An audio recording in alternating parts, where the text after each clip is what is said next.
I just ate a nice bar of chocolate. I've come to some areas back there. There was a spooky gate and lots of fencing. But it's quite, like I say, at this time of year, it's quite open. Obviously it's very dark where all the pine trees are, but some of these paths are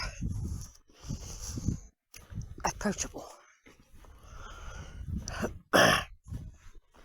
Now I'm just wondering if this is the gate I thought I would be coming to when I came along the track bordering the area of outstanding beauty, and I decided to turn off and not come all the way. I've got a feeling this is it. And that you go through there, and that's when you go to the area of outstanding beauty. Down that way. That's what I reckon. Very churned up here, isn't it? Very busy, I would say. Yeah, I remember now. Yeah. Right, folks, I know where I am now. If I carried on back round there, that would take me back to where I was earlier. At another gate where I had a drink of water and took some photos. I've been through here before. This takes you along the edge of the area of outstanding beauty. There's a field there, Tinian's farm. So if I'd come this way earlier, I would have gone that way and ended up going through the Rowberrow Camp.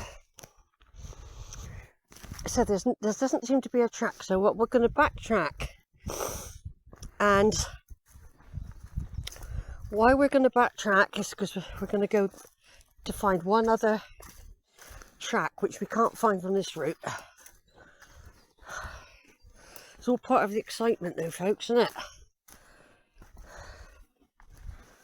All part of the excitement that we are in the Rowberrow Camp.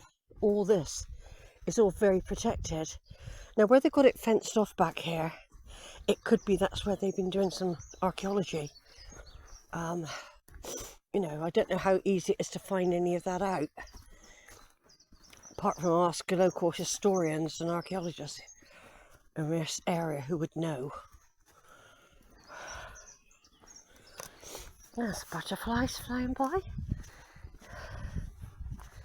Yeah, so all this is part of the camp. But, you know, most of it's not negotiable. You can't actually just plough through. Look, brambles and ferns and snakes and ticks and all sorts of creatures. But somebody comes along here on a bike. But I've been through that gate back there, yeah. Right, I just turned off. Right, I'm just going to keep the video rolling on the mobile at the moment to show you the gate I found. And there's a whole area, I can see it now with the naked eye, fenced off.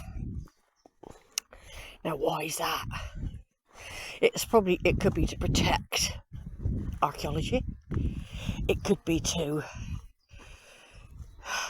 protect certain birds. See, there's fencing up there.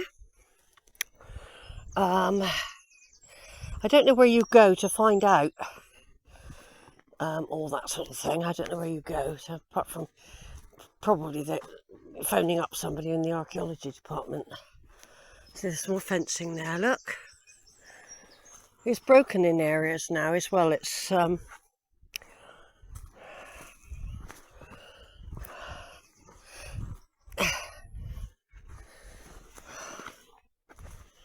there's fencing. I don't know if you can see it on the camera. Fencing. And up here there is a gate. You can get in. The gate was open, but I thought, no, I'm not going in. I don't know what's in there. You know. But and then we're back to some of the trees of Rowberrow Warren, and then up there, just up here, you've got a gate that goes in somewhere. Okay, I got no idea. There's no sign on there, but it is open, tempting you to come in. but I'm not going to. It's very overgrown. So I'm going to branch off in a minute. I'm just going to join these trees, and there's a track going back down to where another track that I was on earlier. And then I can just look to see if there was one more track that's further down. I just want to do that, and then we know we've explored. There might even be more trees that way, you see. I don't know yet. But we'll be going down through the lower path eventually. It's nice to know an area well, isn't it? To have a chance to do this. And not to worry about whether you've got time, or if you've got to get a bus or anything. You can just relax. That's the real thing I like about having a vehicle, is I don't necessarily have to worry and check for the time all the time. Because say if I'm out here, I've got to allow a couple hours to get back to wherever I'm going to pick the bus up. It's not just down there on the road. It's a hike, and you have to allow the hours for that. Right then, lovely, lovely wood. I'm making my way down to the lower path now. I'm so happy to have been up here. There might be more of you yet that I think this is the main trees that I see, but it could be that you're just one of it, and it could be more further up. So off we go. We're going down here. Oh, look at this pretty little tree. I'm going to take a picture. I'm just going to turn off a minute. This pretty little tree with its little golden buds. Yeah, it's almost like it's decorated, isn't it? It's almost like it's decorated itself. Because I haven't done this before, I'm going to carry on videoing. There'll still be some memory left for a couple of photos with Kodak.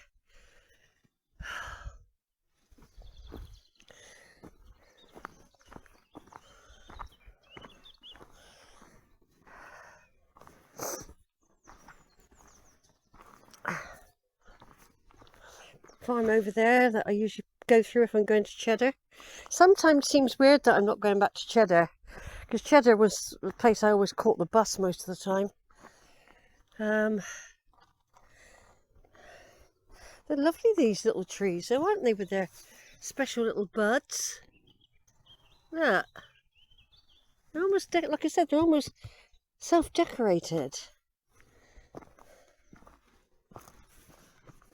These tracks I'm on now probably been made by mountain bikers. There's one falling there, look.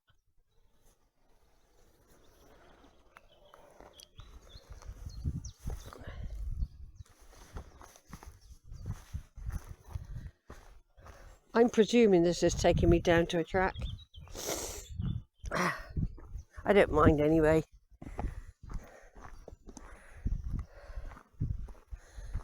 I'm enjoying every minute of it. I know there's a long stretch actually as well where there's no trees. I don't know if that's because they're doing the archaeology there. And then there might even be some more trees further up that stick out as well as these ones. I'm not sure. I can't really remember till I get down there. It's nice to weave in and out like this on a beautiful day. It's just gorgeous, isn't it? Lovely little Christmas trees, self-decorating. There are times when I wish somebody was with me, by the way. There are times, certain people I would really love to be with me. They're only with me in spirit. And I'm trying to pass it on to them.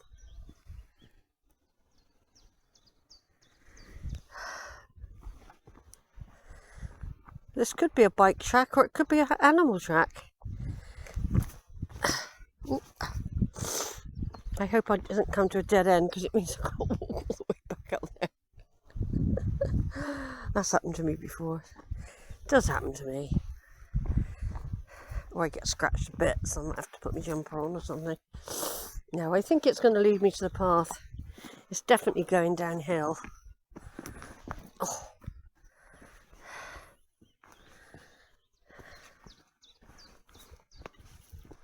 It could be that that track I've just come down from, that main one, was the one, and there wasn't another one. So, oh, I'm just trying to avoid getting scratched to bits. It's nice, man. I'm really enjoying this though. Oh yeah, yeah. I'm really enjoying it. I'm leaving the Rowberrow Camp now. I've been up there with the trees. I've been talking to the trees, feeling their energy and their beautiful oxygen and their beautiful natural fragrance.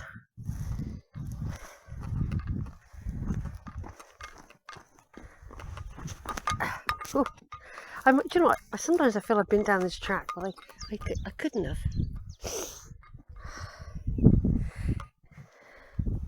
It's quite steep in places. I'm going to turn off a minute because I need both hands. Over and out. Right then, if you go that way, that's where I would go if I was going back to Cheddar. I'd go that way. We've just come down. There's Rowberrow trees. That's Rowberrow Camp. We've explored it, we've been in it, we felt the presence. Obviously we didn't go in the deep dark areas, a bit spooky. I wouldn't do that on my own. Not that you get scratched to bits. So now what we're doing now is basically this is the West Mendip way. We're going to follow this all the way back. We're going to go back by the stream and all the way back to where the vehicle is parked. I mean, there are alternative ways I could go if I felt like it. But I don't feel like it, so I'm not doing it. But there are other ways, there are other routes. And this is enough for me today. It's beautiful, I can hear the birds singing. The leaves coming out on the trees. I'm not quite sure what that bird is. It could be a dunnock. And up here we're going to come to a cleared area in a minute.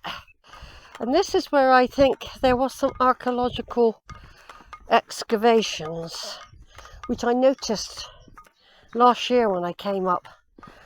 Probably within the last 6 months I came up and did a walk up here. And I think I went down Happy Valley. Went down yet. All this has been cleared for a reason. And it doesn't show it here, but up there, well, we missed it, but because it was further up, there was a sign about the camp. And I got a feeling this hasn't just been cleared for fun. I think they wanted to expose it. This is it. This is the trees that stick out for miles and miles. There's a beautiful tree there. Look at it. It was just starting to come out. And we'll be heading down that way. I'm just going to take some photos. Over and out. Right, I'm just going to get up close to this tree so I can have a look at the leaves. And someone's left their glove behind, look. Yeah, it was either management or they were doing some excavations here of the camp. It's possible.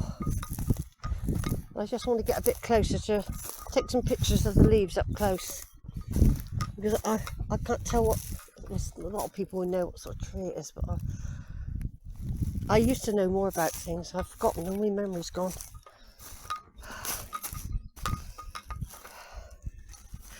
It's a type of oak. It's a type of oak tree, everybody. Yeah, so it's got some pollen on the end. I don't know what sort of oak it is. It's not the one with acorns, I don't think. It might not be oak. It looks oaky though.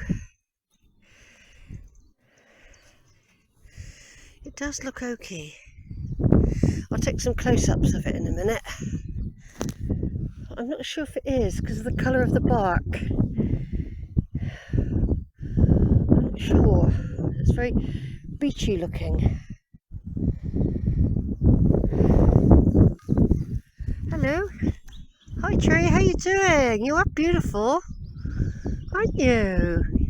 All on your own out here.